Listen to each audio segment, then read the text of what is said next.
সংগঠন এবং সামাজিক সংগঠনের নেতৃবৃন্দ আপনারা উপস্থিত আছেন, তাদের সকলকে জাতীয় নাগরিক পার্টি এনসিপির পক্ষ থেকে শুভেচ্ছা এবং সালাম।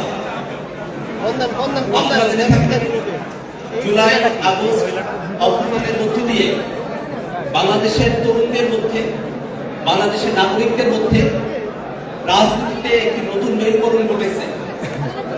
বাংলাদেশের মানুষ এক নতুন সংস্কৃতি রাজনীতি চায়, বাংলাদেশের মানুষ এক নতুন বন্দোবস্তের রাজনীতি চায়, যে রাজনীতিতে পারস্পরিক প্রতিযোগিতা থাকবে, আদর্শের প্রতিযোগিতা থাকবে, পলিসির প্রতিযোগিতা থাকবে, থাকবে জনসেবা করবার প্রতিযোগিতা। সেই রাজনীতিতে কোনোভাবেই চাঁদাবাজের কোনো স্থান হবে না। সেই রাজনীতিতে কোনোভাবেই দর্শক এই মুহূর্তে রয়েছে ইন্টারকন্টিনেন্টালে। এই মুহূর্তে কিন্তু এনসিপির আয়োজনে ইফতার মাহফিল আয়োজন করা হয়েছে এবং এখানে কিন্তু আমরা দেখতে পাচ্ছি বিএনপির বিভিন্ন দলের নেতা কর্মী সহ ছাত্র দলের নেতা কর্মীরাও কিন্তু এই মাহফিলে অংশগ্রহণ করেছেন। আমরা সরাসরি যুক্ত করেছি ঢাকা পোস্টার ক্যামেরায়।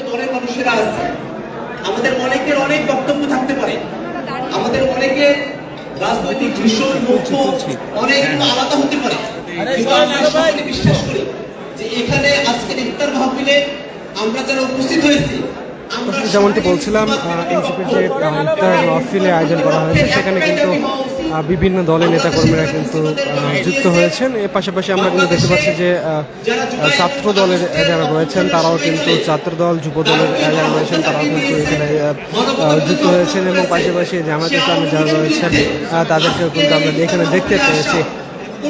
পাশাপাশি বিভিন্ন সিনিয়র সিটিজেন যারা রয়েছেন এবং সাংবাদিক সাংবাদিক যারা রয়েছেন তাদের কেউ ইনভাইট করা হয়েছে এবং তারাও কিন্তু এখানে অংশগ্রহণ করেছেন।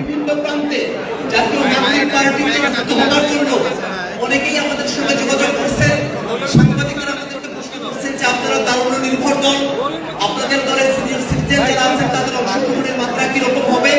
আমরা খুব স্পষ্ট করে বলি, বাংলাদেশের জাতীয় নাগরিক পার্টি এনসিপি তারুণদের একটি সমাবেশ করাতে সক্ষম হয়েছে।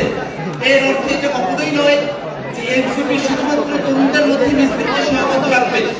যারা বাংলাদেশে 18 বছর বয়স পেরিয়ে গেছে, শ্রমিক, যারা ছাত্র, যারা পেশাজীবী, যারা কৃষক, যারা মজুর, যারা গৃহকর্মী, যারা গৃহিণী, যারা আলেম সমাজের প্রতিনিধি আছেন, যারা তৃণমূলের মানুষ আছেন, যারা দলিত আছেন, হরিজন আছেন, হিন্দু সম্প্রদায়ের মানুষ আছেন, পাহাড়ের অধিবাসী আছেন, সিনিয়র সিটিজেন আছেন, বিশ্ববিদ্যালয়ের শিক্ষক আছেন, আমরা সকল শ্রেণী পেশার মানুষকে জাতীয় নাগরিক পার্টি এনসিপিতে অংশগ্রহণ করবার জন্য উদাত্ত আহ্বান রাখছে। আমরা আশা করি অল্প সময়ের মধ্যে সারা দেশ জুড়ে এনসিপি তার কর্মপরিধি বিস্তৃত করতে সক্ষম হবে এবং আজকের এই ইফতার আয়োজনে